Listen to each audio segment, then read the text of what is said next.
Hi hello ವೀಕ್ಷಕರೇ, ಉಷಾಸ್ ಕಿಚನ್ಗೆ ಸ್ವಾಗತ. ನಾವು ಈ ದಿನ ಪುದೀನ ಚಿಕನ್ ಕಬಾಬ್ನ ತುಂಬ ಸುಲಭವಾಗಿ ಯಾವ ರೀತಿ ಮಾಡೋದು ಅಂತ ತೋರಿಸ್ಕೊಡ್ತಾ ಇದ್ವಿ. ನೋಡಿ, ಇಲ್ಲಿ ಪುದೀನ ಸೊಪ್ಪು ಸ್ವಲ್ಪ ತಗೊಂಡಿದ್ದೀನಿ, ಕೊತ್ತಂಬರಿ ಸೊಪ್ಪು ಒಂದು ಸ್ವಲ್ಪ, ಮತ್ತು ಒಂದು 3 ಹಸಿಮೆಣಸಿನ್ಕಾಯಿ ತಗೊಂಡಿದ್ದೀನಿ, ಒಂದು 10 ಎಸಳು ಬೆಳ್ಳುಳ್ಳಿ, ಒಂದು ಅರ್ಧ ಇಂಚಷ್ಟು ಶುಂಠಿ ತಗೊಂಡಿದ್ದೀನಿ. ಈಗ ಅದನ್ನು ಮಿಕ್ಸಿ ಜಾರಿಗೆ ಹಾಕ್ಬಿಟ್ಟು ಮಿಕ್ಸಿ ಮಾಡ್ಕೊಳ್ಳೋಣ ಬನ್ನಿ. ಹಸಿ ಶುಂಠಿ ಮತ್ತು ಬೆಳ್ಳುಳ್ಳಿ ಹಾಕ್ತಾಯಿದ್ದೀನಿ. ಹಸಿಮೆಣಸಿನ್ಕಾಯಿ ಒಂದು 3 ಹಾಕ್ತಾಯಿದ್ದೀನಿ, ಈ ಥರ ಕಟ್ ಮಾಡಿಬಿಟ್ಟು. ಕೊತ್ತಂಬರಿ ಸೊಪ್ಪು ಸ್ವಲ್ಪ, ಪುದೀನ ಸೊಪ್ಪು ಸ್ವಲ್ಪ ಜಾಸ್ತಿ ತಗೊಂಡಿದ್ದೀನಿ. ಇದನ್ನು ಮಿಕ್ಸಿ ಮಾಡ್ಕೊಳ್ಳೋಣ ಬನ್ನಿ. ನೋಡಿ, ಇವಾಗ ರೆಡಿ ಆಗಿದೆ. ಒಂದು 200 ಗ್ರಾಮಷ್ಟು ಚಿಕನ್ ತಗೊಂಡಿದ್ದೀನಿ, ಅದಕ್ಕೆ ಒಂದು ಅರ್ಧ ಸ್ಪೂನಷ್ಟು ಉಪ್ಪು ಹಾಕ್ತಾಯಿದ್ದೀನಿ, ಮತ್ತು 1 ಸ್ಪೂನಷ್ಟು ಕಾರ್ನ್ಫ್ಲೋರ್ ಹಾಕ್ತಾಯಿದ್ದೀನಿ, 1 ಸ್ಪೂನಷ್ಟು ಮೈದಾ ಹಿಟ್ಟು ಹಾಕ್ತಾಯಿದ್ದೀನಿ, ಒಂದು ಅರ್ಧ ಮೊಟ್ಟೆ ಹಾಕ್ಕೊತಾ ಇದ್ದೀನಿ. ಮೊಟ್ಟೆ ಹಾಕೋದ್ರಿಂದ ಒಳಗಡೆ ಚೆನ್ನಾಗಿ ಸ್ಪಾಂಜಿಯಾಗಿ ಬರುತ್ತೆ ಮೊಟ್ಟೆ ಹಾಕೋದ್ರಿಂದ, ಅದಕ್ಕೋಸ್ಕರ ಒಂದು ಅರ್ಧ ಮೊಟ್ಟೆ ಹಾಕಿದ್ದೀನಿ.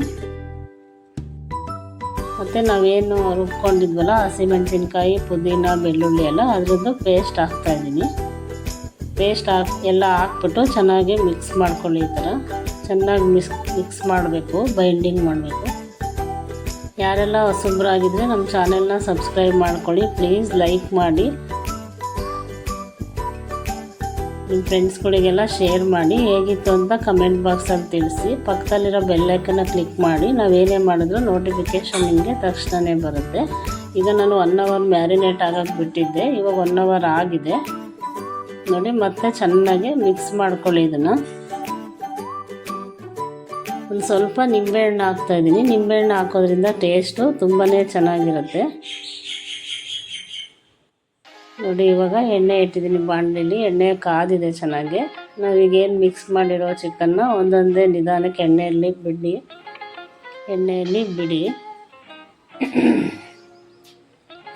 ಯಾವ ರೆಸ್ಟೋರೆಂಟಿಗೂ ಕಡಿಮೆ ಇರೋಲ್ಲ, ಅಷ್ಟು ಸೂಪರಾಗಿರುತ್ತೆ. ನಾವು ಮನೆಯಲ್ಲೇ ರುಚಿಯಾಗಿ ಮಾಡ್ಕೊಂಡು ತಿನ್ಬೋದು. ಹೊರಗಡೆ ಆದರೆ ಯಾವ್ಯಾವುದೋ ಎಣ್ಣೆಲಿ ಕರೆದಿರ್ತಾರೆ, ಅದಕ್ಕೋಸ್ಕರ ನಾವು ಮನೆಯಲ್ಲೇ ಎಷ್ಟು ಸುಲಭವಾಗಿ ಮಾಡಿಕೊಂಡು ತಿನ್ಬೋದು. ನೋಡಿ, ಎಷ್ಟು ಚೆನ್ನಾಗಿ ಬಂದಿದೆ.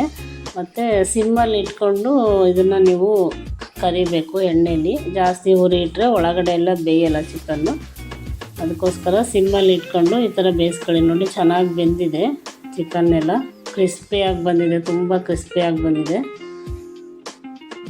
ತುಂಬಾ ಟೇಸ್ಟು ತುಂಬ ಚೆನ್ನಾಗಿದೆ.